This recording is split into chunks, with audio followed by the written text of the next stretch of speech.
All right, so I've set up the first encounter in the game, and we're just gonna kind of play this through, and I'll kind of talk about some of the things that you can do. Now, one of the main differences between this game and the other two games is that you only have a limited amount of rounds to do these encounters. So, you know, your object isn't to wipe everything off the board. Your object is to stay alive and to try and accomplish whatever tasks you think are going to help you out most.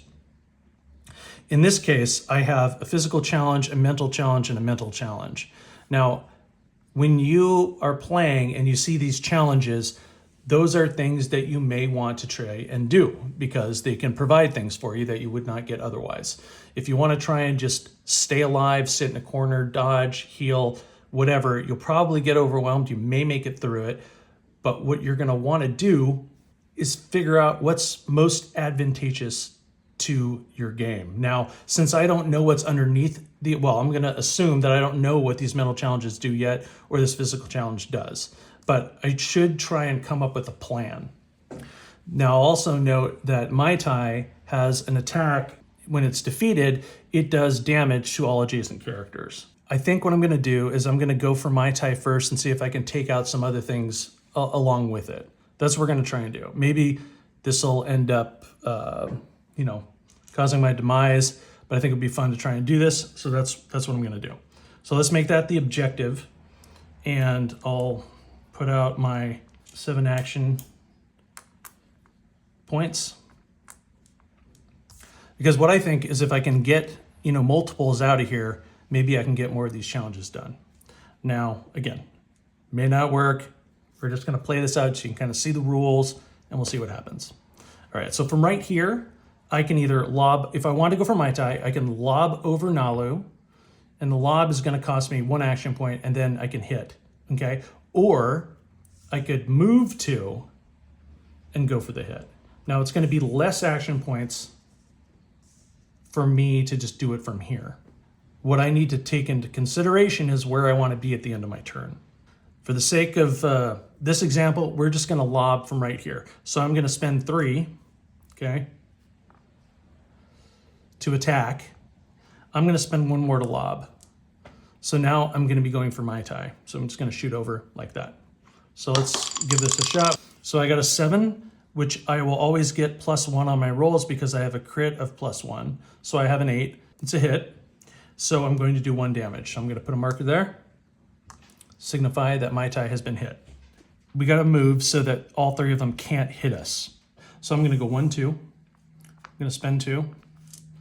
I have 1 action point left over and I'm in the corner, and I'm going to hold on to 1 and hopefully influence one of the rolls that they do on me. Okay, so it's time for their turn. Nalu is in the lowest number spot, so they're gonna go first. Now, what I should have done first is moved him. So the only place he can move and still hit me is right here. If he moves here, he can't hit me because he can only hit what's surrounding him, as indicated right there. So he's gonna move right here. He rolled a 13, which is a hit, so he's gonna do 2 damage to me, okay? Now, if I tried to influence that roll, I could spend an action point and move that to a 12. Doesn't help me, but that's how that would work. Okay, so Nalu's turn is done. The reason why I moved over here was because this is the next person to move, okay? They can only move 1.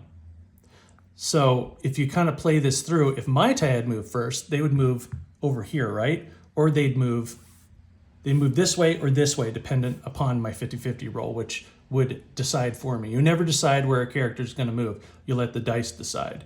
So had this character moved first, this character would move into a spot where they could hit me. But because I knew that Palika is gonna move first, I know that she is not going to be able to hit me this round. So for example, right now she can hit here and here, here and here. So this character only has 1 place to go to try and get to me, which is right here. I'm not in the line of sight. So we are safe right now from this character. Okay, so now that's done, and now it's gonna be Mai Tai's turn. Mai Tai can do one of 2 things. It can either move here or it can move here. They're both equal distance to me. So what I need to do is I need to do a 50-50 roll, and I'm gonna pick even and odd. So even, he comes this way, odd, he comes that way. So 3. So he's going to go this way. So he's going to move 2 spots, 1, 2. He cannot hit me either now because he needs to be adjacent to a character. So now we're going to move on to the next round.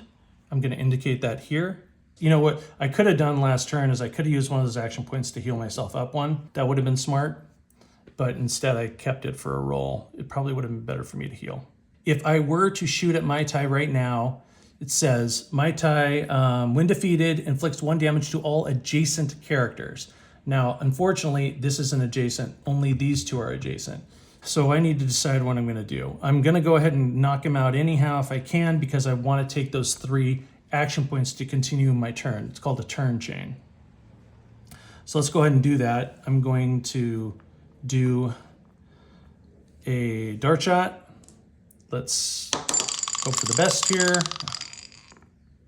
We got a 7, which actually is an 8 because of my critical bonus. So yes, so we've taken out Mai Tai. So we will take him off the board. He would have done damage to either of these spots, but unfortunately nothing's there. But the great thing is we have all of our action points back because we got 3 for doing that. At this point, it's round 2. Now I could potentially, I mean, if I critted, you know, I could, if I just, you know, if I happen to crit twice, I could kill Nalu, right? Most likely that's not going to happen. I have to get a 19 or 20 on either one to do it. I'm going to actually try and do something a little different. I have a lot of action points. What I'm going to do is I'm going to try and get to the Stone Tiki and do that mental challenge because it doesn't look like I'm going to be able to do this physical challenge now. So what I'm going to do is I'm going to spend 1, 2, 3, 4, 5. So I'm going to spend these 5. I'm just going to move them to the side. It'll give me 2 action points left over. 1, 2, 3, 4, 5. So I'm going to move right there. And now what I'm going to do is the mental challenge. Now, the only requirement for that mental challenge, as it states on here, is that I need to be adjacent. So I am indeed that. And then what I'm going to do is I'm going to roll for it. So I'm going to take my mental challenge die. I'm going to put it in here. And I rolled a 3. Please note that yes, could I have just gone and attacked this character? Yes, I could have, and I potentially could have killed her, right? But what I wanted to do is show that, you know, that there is this challenge over here that we could do. Now, if I had looked at this, I could have seen that, you know, this challenge isn't going to actually pull another card. So whatever's on this card is all it's going to do. Now, we'll just, you know, take that as it is. I failed the challenge and that's it. So I have 2 left over. So what I'm going to do is I'm going to spend these 2 to get these 2 back, my health back. I'm topped off in my health. I am not within Nalu's range, and that's how we're going to go now into the enemy's turn of phase 2. So now it's her turn. She's obviously right in front of me. She's going to do 3 damage if she hits. Let's just go ahead and do this. So she's going to do her crit miss roll. She got a 4. There we go. She misses. That is good for us. And that is the end of her turn because she's not going to move because she wants to hit me next turn. So now it's Nalu's turn. Nalu can move 1, and they're going to move right there. All right, so that's the end of round 2. Let's go ahead and put this here. Is there any way I can kill somebody? I mean, I potentially could. Well, the only way I can do it is if I were to crit once, which is not really going to happen. But you know, at this point, I'm feeling confident that I'm not going to get smeared here because Nalu can't get to me. But if he does, his wounds, he has bolster, so it would go up each turn. We're just going to go for it and just hope that potentially I could kill Paleka. I'm just going to go, I'm going to throw all those action points forward here. Yep, so we're just going to do it twice. We're going to do 2 hits and hope that I roll a 19 or a 20. I rolled a 17. I'm just going to take my 1 hit. I'm going to do a second roll. Aha! There we go. So 18. So I got a 19. I can't believe it. I did it. This is best case scenario. I can now just spend the 1 action point I have left to bump up my roll to a 20 because I have an 18. I get +1 for my critical talent point, and then I can spend my last action point to get it up to 20. Because of that, we're able to knock Paleka out, which is awesome.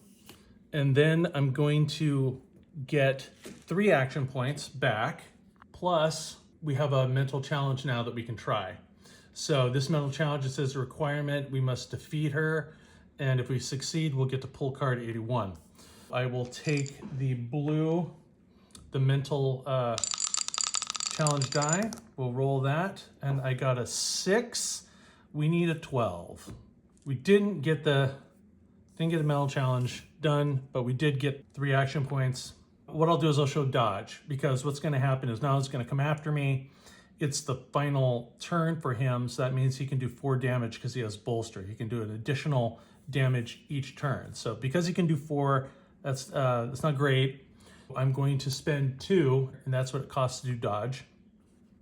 And then I'm gonna take this one and I'll hold on to it. He's gonna move forward, and then he's going to attack. First, what we're gonna do is we're gonna make sure that he actually hit me. Oh, and he rolled a 2. Another best case scenario here. I'm getting lucky. Let's just go back and let's pretend that he did hit. Let's say he got a 10.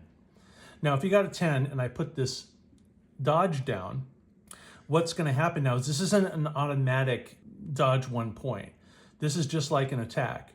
So I spent 2 with the potential to block 1 damage. So I need to do the same thing I would do, just like an attack, is I need to roll. And look at that, I got a 4. So I need a 6 or higher. So just like an attack. What this means is that my dodge did not work. Now, if I'd gotten a 6, I can soak up 1 wound. Regardless, I don't need to do anything because Nalu missed his attack. The encounter is completely done. We would just go on to the next card. It says on here, if you survive, go to card 14, and we would continue the game. So that's it. It would have been great to have gotten this challenge done. It would have been great to have gotten this challenge done. Now, I didn't manage to do either one of those, so I have something new to do on the next time around.